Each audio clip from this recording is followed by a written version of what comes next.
everyone. I want to share with you guys the story of something that we've built over the past 6 years. It's our tiny little baby, something that we've put a lot of love and passion into. And I want to break this story into 5 simple parts, right? And the first part is something that I want to start my story with. It's probably one of those dear moments 6 years back when I was sitting in college, completely contemplating life, thinking about the system, thinking, why are we in this system in a classroom that's probably not letting us be our best selves? I was questioning a lot of things, and of course, I think the good part about being in college is also the kind of people that you're surrounded by. And I ended up having this conversation with my friends, asking, "Do you guys feel the same? Isn't there, a lot of opportunity out there that us youngsters can go and capitalize today?" So I think that's when we first asked the question, to then eventually realize this one fact that I've carried with me for the rest of my life. And that was 50% of our country is under the age of 25. That's 633 million people. That's our biggest asset as a country. I believe that the future is young. The power of a young generation is transcending because of how beautiful we are as a generation. But I understand the problem of how when somebody else looks at our generation, it's mostly like, hey, these guys are very confused. They don't know what to do. They're not focused. They're probably, in a very strange place while they're growing up because of the internet, because of a bunch of things that's defining their lives. And I say this with a lot of conviction, just completely believing and understanding that there is so much merit to our generation. And if targeted well, if we use our resources as a generation well, there's nothing that can stop us from being the best generation yet. And that's the first part of my story, the adventure of coming to this idea, the adventure or the need of representing the youth of this country. And that's how we built Under 25, a genuine youth brand that represents everything young. We built the Under 25 Summit, which is currently India's largest youth festival. But, that's what I have to tell you about the second part of our story. It's the beginning of the Under 25 Summit. There's always something very iconic when you start something, right?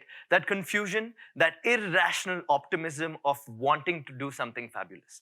You think that everything is possible as a youngster. You start dreaming outside of the box. You're at a place where you want to really get out and do things. But more often than not, that's not how it is. And let me be really honest. The first ever summit that we did, that was in 2014. There were 100 people who attended the event. But don't get me wrong, it was not because we had figured everything out. It's literally because we started the event hoping that people would buy tickets. Nobody bought tickets except for 2 people. One was my mom, one was my co-founder's mom, right? Imagine the place at which we were. And we made the event free. 100 of our friends joined at the event. And when we saw this happen for the first time, we saw the kind of energy that we can pack in a room.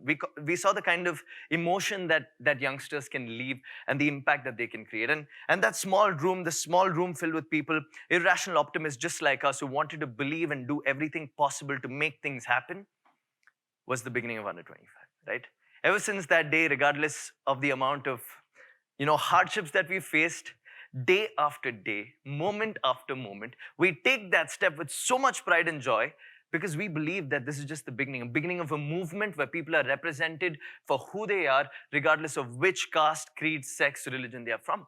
And that's the definition of youngsters in our country, right? Here's the third part of my story.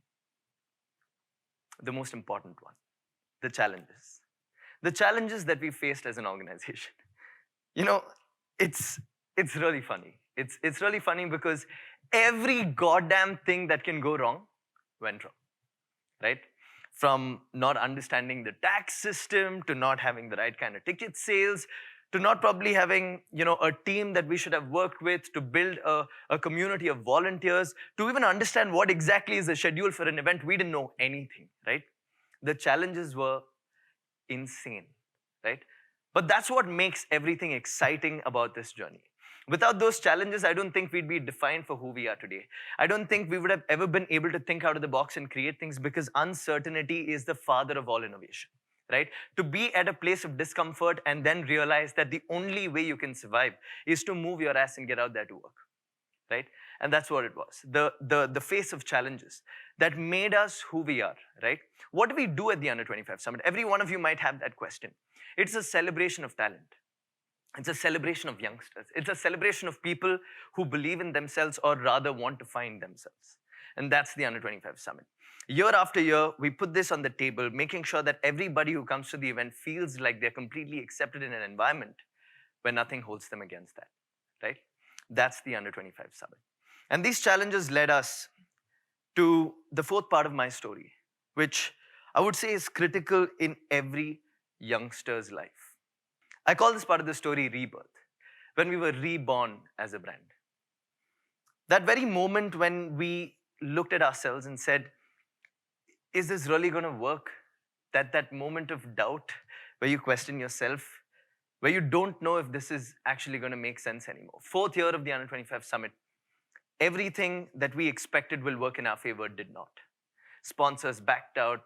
Venue was not available. We didn't know if we could have a team that year. Everything felt like it was falling apart. It literally was a moment of sheer tremblance in our lives, right? When we looked at ourselves and said, do we need to invest money once again? Do we want to put everything in our living, breathing control to make this come to life? Ladies and gentlemen, 18 days is what it took for us to build that summit. We put our heart, mind, and soul. We did whatever we can in our control to make that festival come to life. That fourth year, we learned what it is to run a community-based brand. When the entire community came out there to support us, when the entire community became our marketers, when our entire community, without doubt, came out there in numbers to show that Under 25 truly meant what it stood for. And coming to the last part of my story, I call this part Today. Today, ladies and gentlemen, with so much pride and happiness, with contentment in my heart, I would like to say Under 25 Summit is India's largest youth festival. We have 15,000 youngsters attending the festival year after year. We're going to 100 campuses and take the Under 25 Summit experience to each of the youngsters in these campuses. And when we've done this over the past 6 years, there's one thing that I want to tell you, that if you have that living desire, that burning desire that's in the bottom of your heart, that you want to create something that creates value for people, all you need to do is get out there and start doing. And when we did that 6 years back, we didn't have anything figured out. We were the dumb, irrational youngsters, just like you. But there's one thing that made us who we are. That belief that youngsters are not the leaders of tomorrow. We are the leaders of today.